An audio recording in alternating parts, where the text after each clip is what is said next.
Hello S S L C and P U C champions, ಎಲ್ಲರೂ ಸಗದಾಗಿದ್ದೀರಲ್ಲ. ನಾನು ನಿಮ್ಮ ರಾಹುಲ್ ಪಡಿ sir, simplified ಮೈಂಡ್ಸಿಂದ.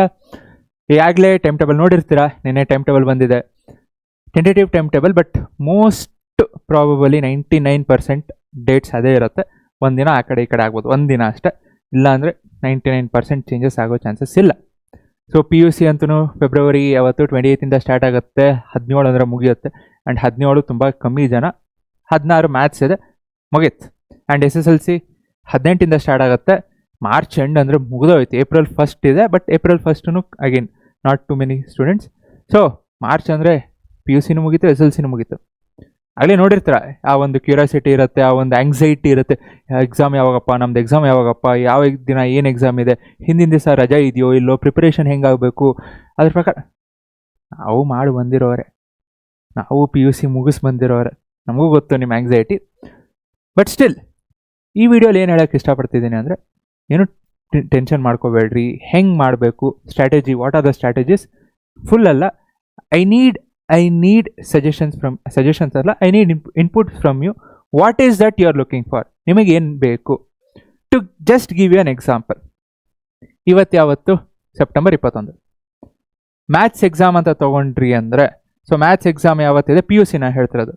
So P U C maths exam March 16 ಇದೆ, but ನಿಮ್ದೆಲ್ಲ ಎಕ್ಸಾಮ್ಸು 28 ಸ್ಟಾರ್ಟ್ ಆಗುತ್ತೆ. ಸೊ ಇವತ್ತಿಂದ ಫೆಬ್ರವರಿ 28 ಅಂದರೆ ದೆರ್ ಇಸ್ 159 ಡೇಸ್. ಯಾರಾದರೂ ಕೌಂಟ್ ಮಾಡಿದರೆ 159 ಡೇಸ್. ಸೊ ನಾನು 159 ಡೇಸ್ ಇದೆ, ಆರಾಮ್ ಪ್ರಿಪೇರ್ ಆಗ್ಬೋದು. ಹೇಳ್ತಿದ್ದೀನಲ್ಲ, ಲಾಸ್ಟ್ ಮೂಮೆಂಟ್, ಲಾಸ್ಟ್ ಒಂದು ತಿಂಗಳು ಇದ್ದಾಗೂ ಎಷ್ಟೊಂದು ಜನ ಪ್ರಿಪೇರ್ ಆಗಿದ್ದಾರೆ. And we have examples, and we have students who have scored out of out, not just 1 or 2. There are hundreds of students who have been following Simplified Minds. Just last year, there are hundreds of students who were able to score out of out in each subject. Physics, chemistry, maths, biology ಅಂತೆಲ್ಲ ತಗೊಂಡಾಗ. So tension ಆಗಬೇಡ್ರಿ. And S S L ಸಿನೂ there are many students, because last year ಅಷ್ಟೇ start ಮಾಡಿದ್ದು, there are many students who were able to score good marks. So ಈಗ first P U C ಬರೋಣ. P U C 28. So ಎಷ್ಟು ದಿನ ಆಯಿತು? 159 days ಆಯಿತು. ಇನ್ನು ನಿಮ್ಮದು ಎಷ್ಟೊಂದು ಕಾಲೇಜಸಲ್ಲಿ ಎಸ್-ಎ-1 ಆಗಿರಲ್ಲ. ಸೊ ಎಸ್-ಎ-1 ನೆಕ್ಸ್ಟ್ ಮಂತ್ ಇದೆ, ಅಕ್ಟೋಬರಲ್ಲಿ. ಸೊ ಅದಕ್ಕೆ ಪ್ರಿಪರೇಷನ್ಸ್ ಮಾಡ್ತಿರ್ತೀರ. ಸೊ ಅದಾದಮೇಲೆ ಏನೋ ಫೈನಲ್ ಎಕ್ಸಾಮ್ ಸ್ಟಾರ್ಟ್ ಮಾಡ್ತೀರಾ. ಫೈನಲ್ ಎಕ್ಸಾಮ್ಗೆ ಹಂಗೆ ಇಮಿಡಿಯೇಟಾಗಿ ಸ್ಟಾರ್ಟ್ ಮಾಡ್ತೀರಾ? ಇಲ್ಲ.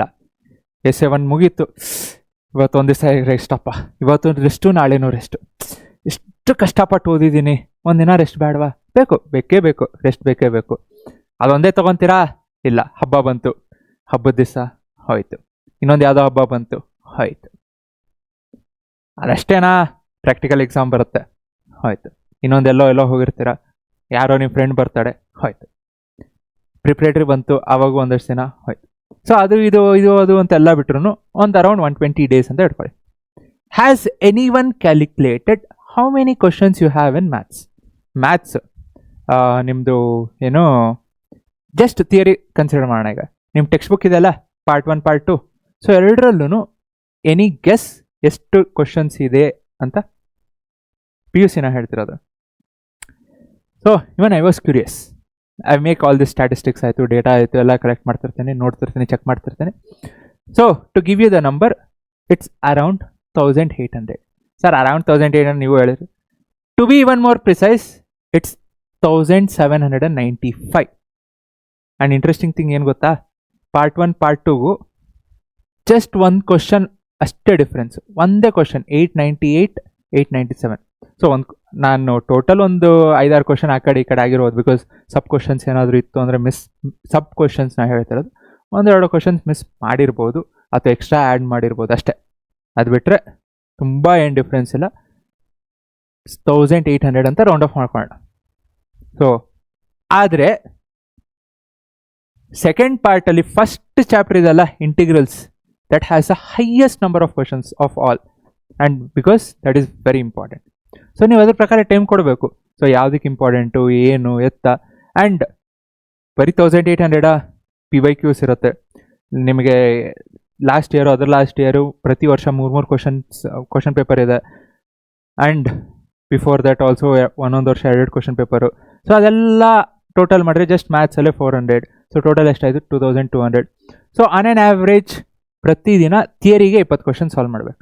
ಸರ್ ಇಷ್ಟೆಲ್ಲ ಮಾಡಬೇಕಾ? ಹೇಳ್ತಿದ್ದೀನಲ್ಲ, ಪ್ರಾಕ್ಟೀಸಿಗೆ ಮಾಡಲೇಬೇಕು.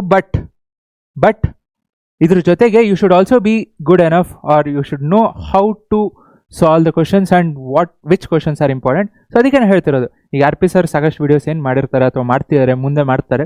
ಸೊ ಫಾಲೋ ಮಾಡಿರಿ, ಬಿಕಾಸ್ ಆ ವೀಡಿಯೋಸಿಂದ ನಿಮಗೆ ಕಾನ್ಸೆಪ್ಟ್ಸ್ ಕ್ಲಿಯರ್ ಆಗುತ್ತೆ. And at the same time ನೀವು ಇಲ್ಲಿ ಈ ಡೇಟಿಗೆ ಬರೋ ಅಷ್ಟರಲ್ಲಿ ಔಟ್ ಆಫ್ ಔಟ್. ಸೊ ಇದು ನಾನು ಹೇಳಿದ ಬರೀ ಮ್ಯಾಥ್ಸ್, ಇದು ಬಿಟ್ಟು ಇನ್ನು 5 ಸಬ್ಜೆಕ್ಟ್ ಇದೆ. ಇದ್ರದ್ದು ಕ್ವಶನ್ಸ್ ಯಾರು ನೋಡಿಲ್ಲ. ಆ್ಯಂಡ್ ಇದೆಷ್ಟೇನಾ ಕಾಂಪಿಟೇಟಿವ್ ಎಕ್ಸಾಮ್ಸ್ ಇದೆ. ಸೊ ನಾನು ಹೇಳ್ತೀನಲ್ಲ, there is nothing to worry. Daily 20 questions ಆರಾಮಾಗಿ ಸಾಲ್ವ್ ಮಾಡ್ಬೋದು. 20 ಕ್ವಶನ್ಸ್ ಅಂದರೆ 20 ಕ್ವಶನ್ಸೇ ಅಲ್ಲ, ನೀವು ಇನ್ನೂ ಜಾಸ್ತಿನೇ ಮಾಡ್ತೀರಾ, ನಿಮ್ಗೆ ಗೊತ್ತಿಲ್ಲದೇ ಮಾಡ್ತೀರಾ. ಆ್ಯಂಡ್ ಸ್ಕೋರ್ ಮಾಡೋದು, ಔಟ್ ಆಫ್ ಔಟ್ ಮಾಡೋದು, it's not a difficult thing. ಆರಾಮ್ ಮಾಡ್ಬೋದು. We are there with you. But you should know the strategy, ಹೆಂಗೆ ಮಾಡಬೇಕು. ಆ್ಯಂಡ್ ಇದಷ್ಟೇ ಅಲ್ಲ, ಡೋಂಟ್ ಮಿಸ್ ದ ಕಾಂಪಿಟೇಟಿವ್. ಎಷ್ಟೋ ಹುಡುಗರು ಲೈಕ್ ಲಾಸ್ಟ್ ಇಯರ್ CET ಟೈಮಲ್ಲಿ ಕೌನ್ಸಿಲಿಂಗ್ ಅಂತ ಕಾಲ್ ಮಾಡಿದಾಗ I have spoken to nearly 1000 students, more than 1000. So ಸ್ಟಾರ್ಟಿಂಗಲ್ಲೇ neglect ಮಾಡಿದರು. Don't make that mistake. CET neglect ಮಾಡಬೇಡ್ರಿ, because if you are really serious about doing engineering, CET is important. So CETನೂ ಅಷ್ಟೇ focus ಮಾಡಬೇಕು. It's ಅಷ್ಟೇ focus ಅಲ್ಲ, it's more than this, because theory scoring is easy, it's not difficult. But CET scoring, CET ranking, it's not that easy. So CET ಮೇಲೂ focus ಮಾಡಿ. And ನಾನು ಇಲ್ಲಿ CET questions include ಮಾಡಿಲ್ಲ, it's just theory. So CET ಅಂತ ಬಂದಾಗ ಅದರದ್ದು time, ಅದಕ್ಕದು efforts, it's not the same. Theory easy. So you should be able to say, okay CET ಹೆಂಗೆ, ಇಲ್ಲ ನೀವು ನೀಟ್ ಬರೀತಿದ್ದೀರಾ ಹೆಂಗೆ, ಇಲ್ಲ JE ಬರೀತಿದ್ದೀರಾ ಹೆಂಗೆ, ಮಧ್ಯದಲ್ಲೆಲ್ಲ ಅದೇ ಎಕ್ಸಾಮ್ಸ್ ಬರುತ್ತೆ, JE ಎಕ್ಸಾಮ್ಸ್ ಬರುತ್ತೆ. ಸೊ ಆ ಒಂದು ಸ್ಟ್ರಾಟಜಿ ಏನು ಫಾಲೋ ಮಾಡಬೇಕು, ನಿಮಗೇನು ಬೇಕು ಕಮೆಂಟು ಮಾಡಿರಿ. ಬೇಸ್ಡ್ ಆನ್ ದಟ್ ವೀಡಿಯೋಸ್ ಮಾಡ್ತಿರ್ತೀವಿ. ಓಕೆ, ಸೊ ಇದು ಮುಗೀತು. And second exam 25th start ಆಗುತ್ತೆ. ದಟ್ ಮೀನ್ಸ್ ಇದೆರಡು ಎಕ್ಸಾಮ್ ಮಧ್ಯೆ CET ಎಕ್ಸಾಮ್ ಆಗುತ್ತೆ. So usually what they follow is 1 ತಿಂಗಳು. So second week, April second ವೀಕಲ್ಲಿ CET ಎಕ್ಸಾಮ್ಸ್ ಇರೋ ಚಾನ್ಸಸ್ ಪ್ರಾಬಿಲಿಟಿ ಜಾಸ್ತಿ ಇದೆ. ಆ್ಯಂಡ್ ಹೇಳ್ತೀನಲ್ಲ, ಸ್ಟ್ರಾಟಜಿ ಯೂಸ್ ಮಾಡಿದ್ರಿ ಅಂದರೆ ಸೆಕೆಂಡ್ ಎಕ್ಸಾಮು ಇದೆ, ಸ್ಕೋರ್ ಮಾಡೋದಕ್ಕೆ ಹೆಂಗೆ ಮಾಡಬೇಕು ಏನು ಬರ್ತೀವಿ. ಅಗೇನ್ ಕಮೆಂಟ್ಸ್ ಮಾಡಿದ್ರೆ ಏನು ಬೇಕು ಏನಂತ ಕಮೆಂಟ್ಸ್ ಮಾಡಿರಿ. ಬೇಸ್ಡ್ ಆನ್ ದಟ್ ಮಾಡಿದೆ. ಓಕೆ, ಸೊ ಈಗ SSLC ನೋಡೋಂಗಿದ್ರೆ SSLC ಯಾವಾಗಪ್ಪ 18.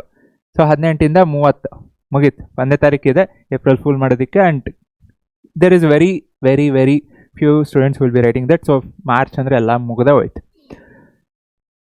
ಈಗ SSLC ಅವರೇ ಆಗಲೇ ರಜದಲ್ಲಿದ್ದಾರೆ, ಮಜಾ ಮಾಡ್ತಿದ್ದೀರಾ. ಆ್ಯಂಡ್ Essay 1 ಇತ್ತಲ್ಲ, ಸೊ Essay 1 ಆದಾಗ Essay 1ನಲ್ಲಿ maths, again coming to maths. Sir maths ಅಷ್ಟಲ್ಲ, ಮ್ಯಾಥ್ಸ್ ನಾ ಹಿಂದಿನ ದಿವಸ ಒಂದು ವೀಡಿಯೋ ಮಾಡಿದ್ದೆ. Essay 1 ಹಿಂದಿನ ದಿವಸ 60 MCQs ಅಂತ. ಆ್ಯಂಡ್ ಅದು ಇನ್ನೊಂದು ವೀಡಿಯೋ ಇತ್ತು. ಸೊ ಎರಡೇ ವೀಡಿಯೋಯಿಂದ there were 6 MCQ question out of 8. 8 MCQ ಕ್ವಶನಿಂದ 6 MCQ ಕ್ವಶನ್ಸ್ ಅಲ್ಲಿಂದನೇ ಬಂದಿತ್ತು. And there are many 1 marks, 2 marks, 3 marks which was discussed previous day ಅಥವಾ 1-2 ದಿನಕ್ಕೆ ಮುಂಚೆ. ಸೊ ನಾನು ಜಸ್ಟ್ Essay 1 ಹೇಳ್ತಾರದು.